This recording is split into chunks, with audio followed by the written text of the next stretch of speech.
ಚಿಟ್ಟಗುಪ್ಪದಲ್ಲಿ ನಡೆದ ಜನ್ಮದಿನಾಚರಣೆಯಲ್ಲಿ ಮಾಜಿ ಸಚಿವ ರಾಜಶೇಖರ್ ಪಾಟೀಲ್ ಅವರ ಅದ್ಭುತ ಮಾತುಗಳು. तो उनके इच्छा और ख्वाहिश और हमारे दोस्त अड्डप्पा वर्नाड जी ने और यहाँ पर हम कुछ भी नहीं किए. आप लोगों को मैं खुला करता हूँ, सभी खुद अड्डप्पा वर्नाड जी मेरे भाई, मेरे मित्र, मेरे दोस्त यहाँ पर आ रहा है. मेरे तरफ से मैं करूँगा, इसलिए आज उन्होंने इसका जवाबदारी लेकर उन्होंने काम किया. ये क्या पिछले ये ಹಿಂದಿನ ಜನ್ಮದಲ್ಲಿ ಪುಣ್ಯದ ನಮಗೆ ಗೊತ್ತಿಲ್ಲ. ನಾವು ಯಾವಾಗಲೂ ಕೂಡ ಯಾವುದೇ ಒಂದು ಕೆಲಸ ಮಾಡೋದು ನೋಡಿ ನನಗೆ ಏನು ಅನಿಸ್ತಾ ಇದೆ ಅಂದ್ರೆ, ಇವತ್ತ ನಾನು ಶಾಸಕನಾಗಿ ಮಂತ್ರಿಯಾಗಿ ಕಾರ್ಯ ಮಾಡುವಾಗ ಕೂಡ ನಮ್ಮ ನಿಲ್ಗಂಡ್ರವರ ಇಷ್ಟು ಜನ ಬಂದಿಲ್ಲ. ನಾನು ಒಂದ್ಸಲ ರಾತ್ರಿ ಮಾಡ್ಕೊಂಡು ಪ್ರತಿ ವರ್ಷ ನಿನ್ನೆ ಬೆಳಗ್ಗೆ ನಮ್ಮ ಡಾಕ್ಟರ್ ಚಂದ್ರಶೇಖರ್ ಪಾಟೀಲ್ ಹೇಳಿದಾಗೆ ರಾತ್ರಿ 2:30 ಗಂಟೆ ಮಲಗಿದ್ದೀನಿ, ಬೆಳಗ್ಗೆ 10 ಗಂಟೆಗೆ ನಾನು ಕೆಳಗೆ ಬಂದಿದ್ದೀನಿ. ಈಗ ನಾನು ನಿಲ್ಲಕ್ಕೂ ಆಗ್ತಾ ಇಲ್ಲ. ನಾನು ಚುರುಕುಪ ಕಾರ್ಯಕ್ರಮಕ್ಕೆ ಹ್ಯಾಂಗೆ ಹೋಗ್ಬೇಕು, ಹೇಗೆ ಮಾಡಬೇಕು ಅಂತ ಪರಿಸ್ಥಿತಿ ನಿರ್ಮಾಣ. ಇವತ್ತು ಏನ್ ಹೇಳ್ತದ ಅಂದ್ರೆ, ನಿಮ್ಮ ಪ್ರೀತಿ, ನಿಮ್ಮ ವಿಶ್ವಾಸ, ನಾನು ಸೋತಿರ್ಬೇಕು, ಆದ್ರೆ ನಿಮ್ಮ ಮನಸ್ಸಲ್ಲಿ ನಾನು ಸೋತಿಲ್ಲ. ನಾನು ಬಹಳ ಏನ್ ಅನಿಸ್ತದ, ಈಗ ಯಾರೋ ಸಂಚಾಲಕರು ಮಾತಾಡ್ತಾ ಇದ್ದಾರೆ, ಸ್ವಾಮೀಜಿ ಮಾತಾಡ್ತಾ ಇದ್ದಾರೆ, ರಾಜಶೇಖರ್ ಪಾಟೀಲ್ ಶಾಸಕರು ಆಮೇಲೆ ಶಾಸಕರು, ಅದೇನೋ ಅವ್ರಿಗೆ ಗೊತ್ತಿಲ್ಲ. ಅವ್ರು ಬಾಯಿನಿಂದ ಅದೇ ಬರ್ತಾರೆ. ಯಾಕಂದ್ರೆ ನಿಮ್ಮೆಲ್ಲರ ಸೇವೆ ಮಾಡಿ, ನಿಮ್ಮೆಲ್ಲರ ಕಾರ್ಯದಲ್ಲಿ ತೊಡಗಿ, ಇವತ್ತು ಏನೇ ಕೆಲಸ ಇದ್ರು ಕೂಡ ಇವತ್ತು ಚಿಡುಗುಪ್ಪ ಇತಿಹಾಸದಲ್ಲಿ ಆ ಬೇರೆಯವ್ರು ಕೇಳ್ತಾರೆ, ಏನ್ ಮಾಡಿದಾರ, ಏನ್ ಮಾಡಿಲ್ಲ. ಇವತ್ತು ಕೆಲವರು ಹೇಳ್ತಾರಲ್ಲ, ಈ ಬಂದಿಲ್ಲ साल में कांग्रेस ने क्या किया, कांग्रेस ने क्या नहीं किया. कांग्रेस करे बोल तो चलना भी, अगर कांग्रेस नहीं करते तो चले जाता. ನಾವು 60 ವರ್ಷ ಅಲ್ಲ ಈ ಭಾಗದಲ್ಲಿ ಲಿಂಗೈಕ್ಯ ತಂದಿರುವಂತ ಬಸವರಾಜ ಪಾಟೀಲ್ ಇವತ್ತು ನಾನು ಹಿಂದೆ 2 ಸಲ ಮಿರಾಜುದ್ದೀನ್ ಪಾಟೀಲ್ ಕೂಡ ಶಾಸಕರಾಗಿ ಮಂತ್ರಿಯಾಗಿ ಸೇವೆ ಮಾಡಿದ್ರು. ನೋಡಿ, ಏಳು ಸಮಯದಲ್ಲಿ ಏನೇನಾಗಿದೆ ಯಾರು ಕೂಡ ಕತ್ತಿ ಮುಚ್ಚಿ ಮಾಡಕ್ಕಿಲ್ಲ. ಏನಿದ್ರು ಒಬ್ಬ ನಿಂತೆ ಏನು ವಿಜಯಕುಮಾರ್ ಕರೆಕ್ಟಾ. ನಾವೇನ್ ಮಾಡಿದೀವಿ, ತಾಲೂಕಾ ಮಾಡಿದೀವಿ, ನಾವೇನ್ ಕೆಲಸಗಳು ಮಾಡಿದೀವಿ, ಚುರುಗುಪ್ಪ ಪಟ್ಟಣದ ರೋಡ್ಗಳು ಮಾಡಿದೀವಿ. ಚುರುಗುಪ್ಪದಲ್ಲಿ ಇರ್ತಕ್ಕಂಥ 545 ಮನೆಗಳು ನಾನು ಶಾಸಕರಾಗಿದ್ದಾಗ ಭಾರತೀಯ ಜನತಾ ಪಕ್ಷ ಸರ್ಕಾರ ಇತ್ತು. ಅವಾಗ ಸೋಮಣ್ಣವರು ಹೌಸಿಂಗ್ ಮಿನಿಸ್ಟರ್ ಇದ್ರು, ನಾನೆಲ್ಲ ಬಸವರಾಜ ಬೊಮ್ಮಾಯಿಯವರು ರಾಜ್ಯದ ಮುಖ್ಯಮಂತ್ರಿಗಳಾಗಿದ್ರು. ನಮ್ದೇನೋ ವೈಯಕ್ತಿಕ ಸಂಬಂಧಗಳು ಪಕ್ಷ ಬೇರೆ ಇರ್ಬೋದು, ಪಕ್ಷ ಬೇರೆ ಇದ್ರು ಕೂಡ ಸುಮಾರು 60 ರಿಂದ 70 ಕೋಟಿ ರೂಪಾಯಿ ವಿಶೇಷವಾದಂತ ಅನುದಾನ ಕೂಡ ನಮ್ಮ ಹುಮ್ನಾಬಾದ್ ಕ್ಷೇತ್ರಕ್ಕೆ ಒದಗಿಸಿಕೊಟ್ರು. ಅದ್ರ ಜೊತೆಯಲ್ಲಿ ಹುಮ್ನಾಬಾದ್ನಲ್ಲಿ 500 ಮನೆಗಳು, ಕೊಳಚೆ ಪ್ರದೇಶದ ಚಿಡುಗುಪ್ಪದಲ್ಲಿ 545 ಮನೆಗಳು ನಾನು ಶಾಸಕನಾಗಿದ್ದಾಗ ಇಲ್ಲಿ ಭಾರತೀಯ ಜನತಾ ಪಕ್ಷದ ಪುರಸಭೆ ಅಧ್ಯಕ್ಷರಿದ್ರು. ಏನು ಸತಿ ಮಾಲಾಶ್ರೀ ಅಧ್ಯಕ್ಷರಾಗಿದ್ರು. ನಾನು ಅವರಿಗೂ ಕೂಡ ಕರೆದಿ, ಅವರು ನಾವು ಎಲ್ಲರೂ ಕೂಡ ಹೋಗಿ ಅಲ್ಲಿ ಭೂಮಿ ಪೂಜೆ ಮಾಡಿ ಕೆಲಸ ಚಾಲನೆ ಕೊಟ್ಟೆವು.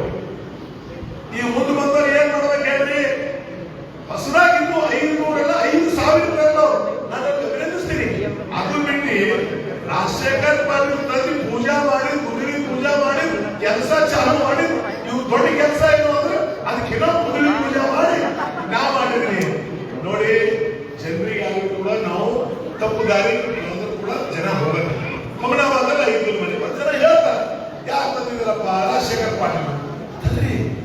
ನಾವು ಕಾಲ್ಗೊಳದಲ್ಲಿ ಕಿತ್ತೂರಾಣಿ ಚೆನ್ನಮ್ಮ 36 ಕೋಟಿ ರೂಪಾಯಿ ಖರ್ಗೆಯವರು ಸೋಷಿಯಲ್ ವೆಲ್ಫೇರ್ ಮಿನಿಸ್ಟರ್ ನಾವೆಲ್ಲ ಇನ್ವೆಸ್ಟ್ ಮಾಡಿ ಇವತ್ತು 36 ಕೋಟಿ ರೂಪಾಯಿ ಸುಂದರವಾದಂತ ಬಿಲ್ಡಿಂಗ್ಗಳು.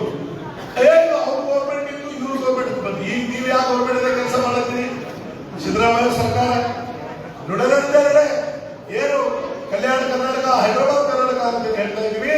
ಆರ್ಟಿಕಲ್ 371 ಇವತ್ತು ಅದರಲ್ಲಿ ನಮ್ಮ ರಾಷ್ಟ್ರೀಯ ಕಾಂಗ್ರೆಸ್ ಕಮಿಟಿಯ ಅಧ್ಯಕ್ಷರಾದಂತಹ ಮಲ್ಲಿಕಾರ್ಜುನ ಖರ್ಗೆ ಅವರ ನೇತೃತ್ವದಲ್ಲಿ ಇವತ್ತೇನು ಆರ್ಟಿಕಲ್ 371 ಸಿದ್ದರಾಮಯ್ಯವರು, ಡಿ ಕೆ ಶಿವಕುಮಾರ್ ಅವರು ಇವತ್ತು ಏನಾಗಿದೆ ನಿಮಗೆಲ್ಲ ಗೊತ್ತಿದೆ. ಆ ಸಮಯದಲ್ಲಿ ಧರ್ಮಸಿಂಗ್ಜಿಯವರು, ವೈಸಿನಾಥ್ ಪಾಟೀಲ್ ಅವರು, ಬಸವರಾಜ್ ಪಾಟೀಲ್ ಅವರು, ವಿಮಣ್ಣ ಖಂಡ್ರೇಜಿಯವರು ಅನೇಕ ಜನ ಇದರಿಂದ ಇವತ್ತು ಕಲ್ಯಾಣ ಕರ್ನಾಟಕ, ಹೈದರಾಬಾದ್ ಕರ್ನಾಟಕ ಅಂತ ಆಯ್ತು.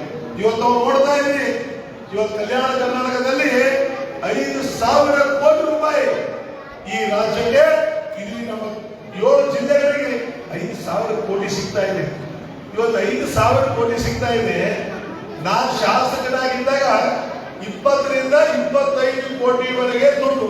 25 ಮಾಲಿಕಪ್ಪರ ನಿಮ್ಗೆ ಕೊಡ್ತದ ಜಾಸ್ತಿ ದುಡ್ಡು नहीं हमारे को कितना 25 करोड़ रुपए. अब जो एमएलए है 70 करोड़ 80 करोड़ रुपए आ रहा.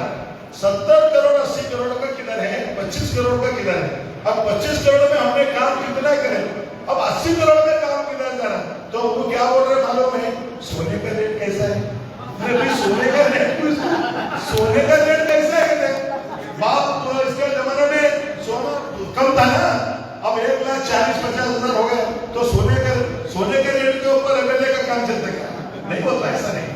देखो, आपको काम करने के लिए लोग आपको मतदान करें, आपको वोट दे, आपको चुना है, लेकिन लोगों का सेवा करो, लोगों का काम करो. आज हुमनाबाद क्षेत्र में क्या अभिवृद्धि होना है, सब मिलकर अभिवृद्धि करने के लिए. देखो, एक हाथ से कोई ताली मारता तो मारने दो, देखेंगे नहीं हो सकता, दोनों हाथ से ताली मारना पड़ता. तो इसलिए आज अब उनका बोलना है तो मैं ऐसे ही जाकर 1 घंटा भी बोल सकता हूँ. वो बोलने में कोई मतलब नहीं, उसका कोई बोलना कोई मतलब ही नहीं है. सभी लोगों को मालूम है.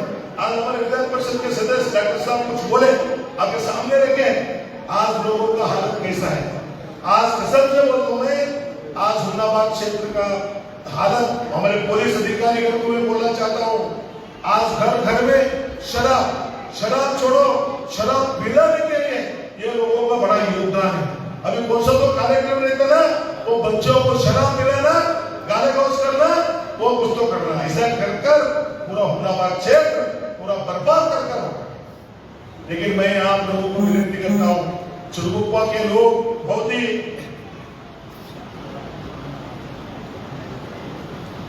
आप लोगों को मालूम है, चुरगुप्पा के लोग बहुत ही खुशहाल है. क्या बोले तो जो तालुका बन गया, और अभी तो तालुका ऑफिस पे होगा, जो अभी म्यूनसिपल का बिल्डिंग तो हो गया, डिग्री कॉलेज तो हो गया, अभी जो भी अभिवृद्धि हो रहा, जो हमारे म्यूनसिपालिटी से शॉपिंग कॉम्प्लेक्स का, जो मैं एमएलए था, जो भी 2 करोड़ रुपए दिया था, अब एमएलए आकर उसको पूजा करे. जब मैं एमएलए था वही पैसा दिया, और होने